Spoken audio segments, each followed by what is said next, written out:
নমস্কার, রূপবার্নাস কিচেনে নতুন একটি রেসিপিতে সবাইকে স্বাগত। আশা করি সবাই অনেক ভালো আছেন। আজকের রেসিপি আলু দিয়ে খাসির মাংসের পাতলা ঝোল।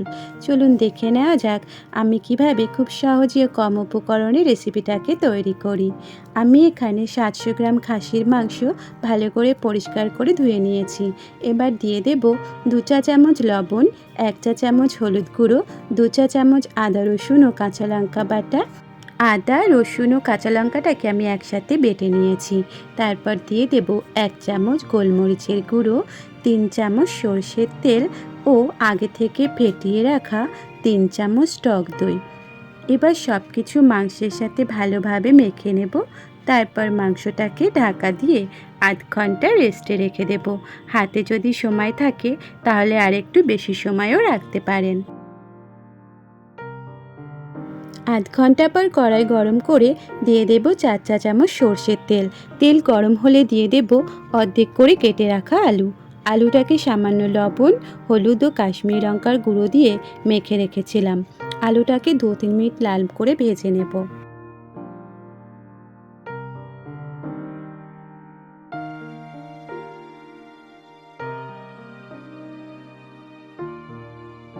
আলুটা আমার ভাজা হয়ে গেছে, এখন একটা পাত্রে তুলে নেব।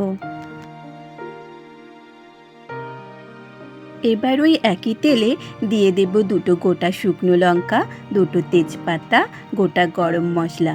ফোড়নটাকে একটু ভেজে নিয়ে দিয়ে দেব 1 চামচ চিনি। চিনি দিলে রঙটা ভালো আসে। চিনি দিয়ে অনবরত নাড়তে হবে যতক্ষণ না চিনি গলে আসে।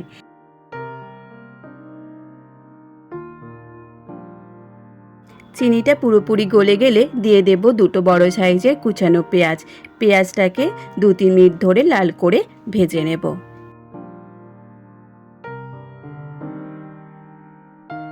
পেঁয়াজটা লাল করে ভাজা হয়ে গেছে, এবার ম্যারিনেট করা মাংসটা দিয়ে দেব।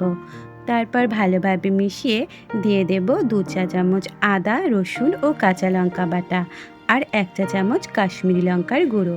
ঝাল ও লবণটা আপনাদের স্বাদ মতো দেবেন। এবার মাংসটাকে 2-3 মিনিট মতো মশলার সাথে মিশিয়ে নিয়ে দিয়ে দেব মাংসটা যে পাত্রে রেখেছিলাম সেই পাত্র ধুয়ে কিছুটা জল। তারপর আবার সব কিছু মিশিয়ে নিয়ে ঢাকা দিয়ে 7-8 মিনিট মতো মাংসটাকে ভালোভাবে কষিয়ে রান্না করে নেব। 7-8 মিনিট পর ঢাকা খুলে মাংসটাকে একটু নেড়ে নেব। তারপর আগে থেকে ভেজে রাখা আলু দিয়ে মাংসের সাথে ভালোভাবে মিশিয়ে নেব। আমি এই রান্নাতে জিরে ও ধনে গুঁড়ো ব্যবহার করিনি। জিরে ও ধনে গুঁড়ো ছাড়াও এইভাবে একবার মাংসটা বানিয়ে দেখবেন, মাংসের স্বাদ কোনো দিক থেকেই কম হবে না।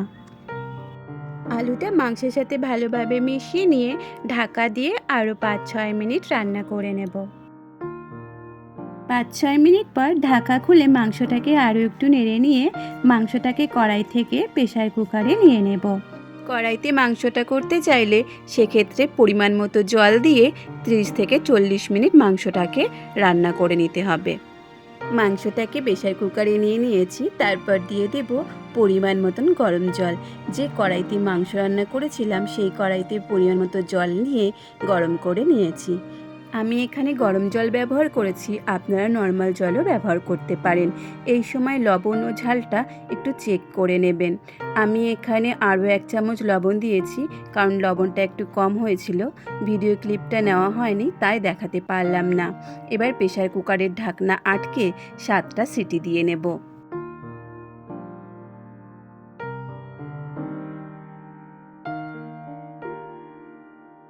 7টা সিটি হয়ে গেলে গ্যাসের ফ্লেম অফ করে দেব।